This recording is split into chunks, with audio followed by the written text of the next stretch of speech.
Good morning, AP Calculus, or good afternoon, depending on when you're watching this video. Today we're going to talk about higher derivatives. Not as hard as it might sound. What is a higher derivative? Well, up until now we've been taking the derivative of functions or of curves implicitly. Higher derivatives just mean we're going to take the second derivative, or the third derivative, or the fourth derivative, which means we're going to be taking a derivative of a derivative, or a derivative of a derivative of a derivative, and kind of so on there. We will see that there is one very important application problem here, the particle moving, and when we talk about the position function and its derivative and the derivative of the derivative and the so on and so forth, they all do have a very specific important meaning. But first let's just kind of talk in general about taking higher derivatives. Start by looking at the notation, and I just want to look at derivative notation.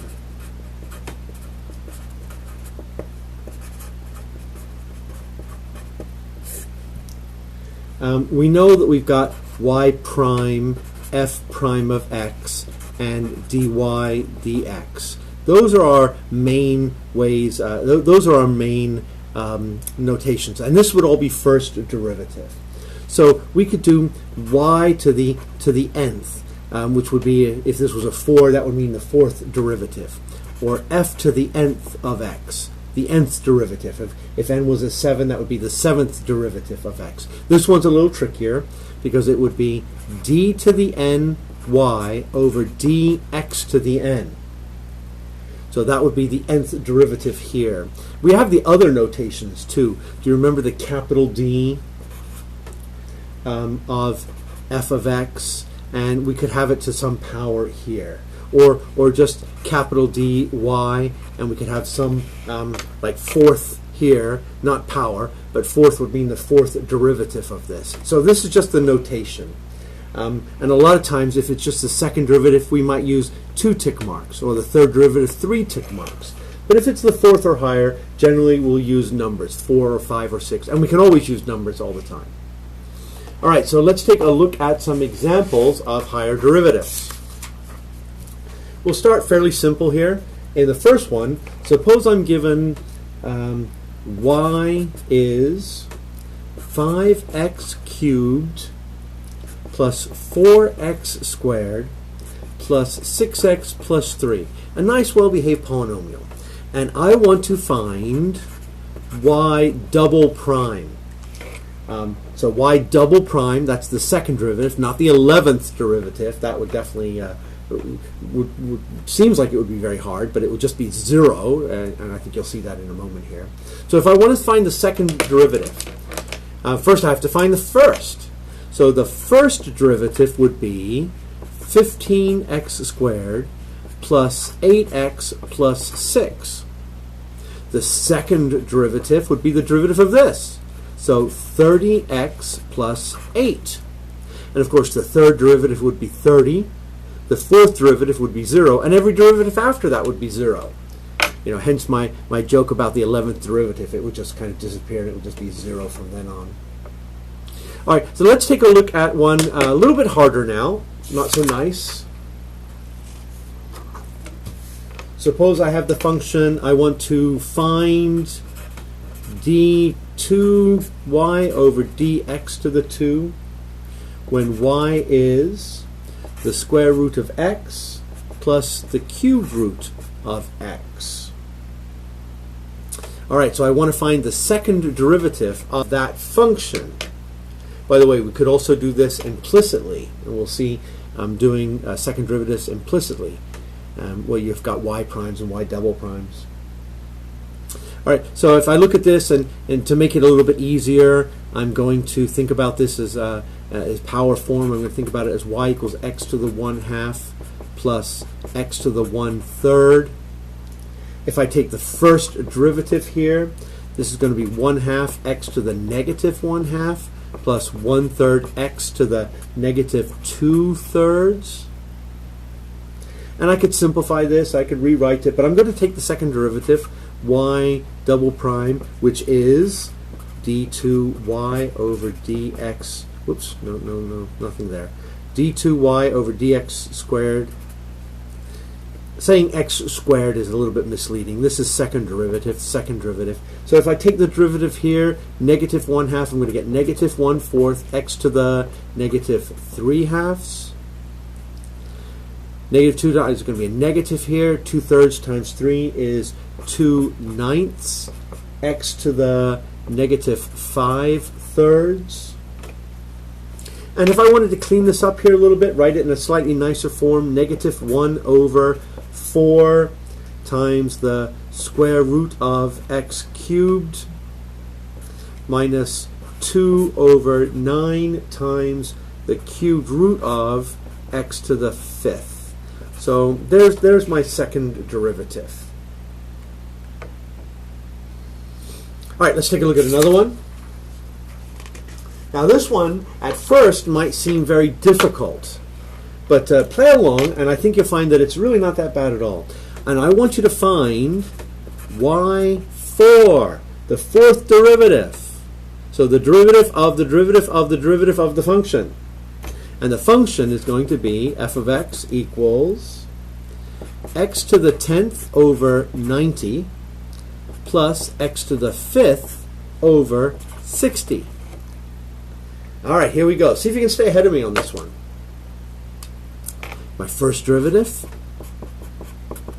would be 10x to the 9th over 90 plus 5x to the 4th over 60, which I can simplify.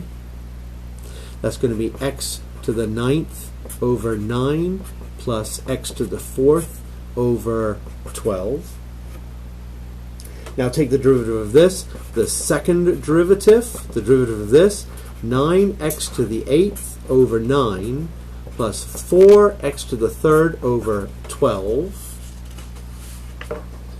And of course I can simplify here as well.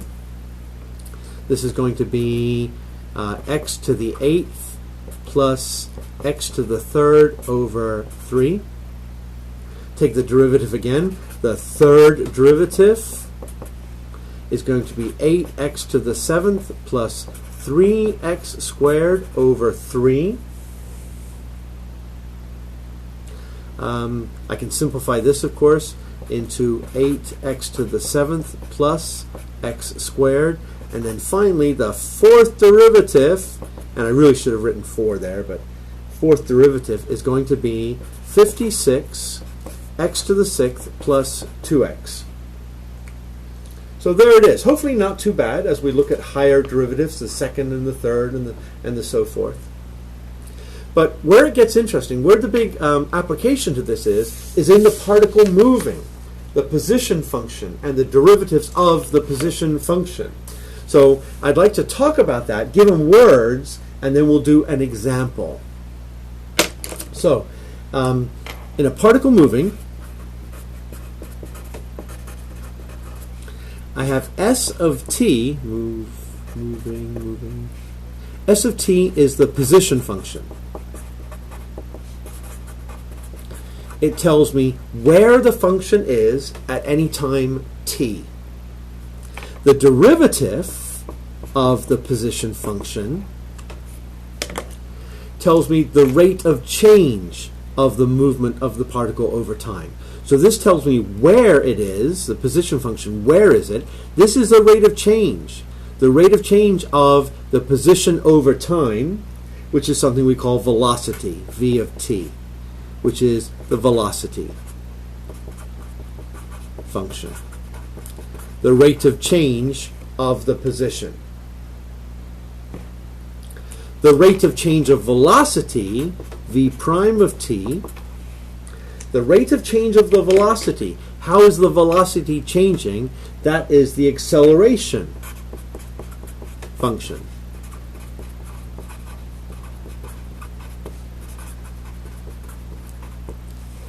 How is the velocity changing? Am I speeding up? Is the velocity increasing? Am I slowing down? Is the velocity decreasing?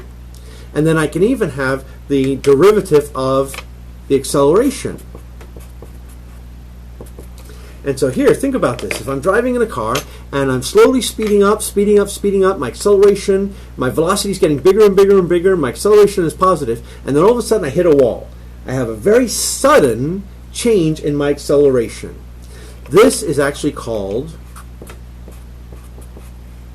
J of t, which stands for, think about it as a car now, all of a sudden a very sudden change in the acceleration would give you a jerk.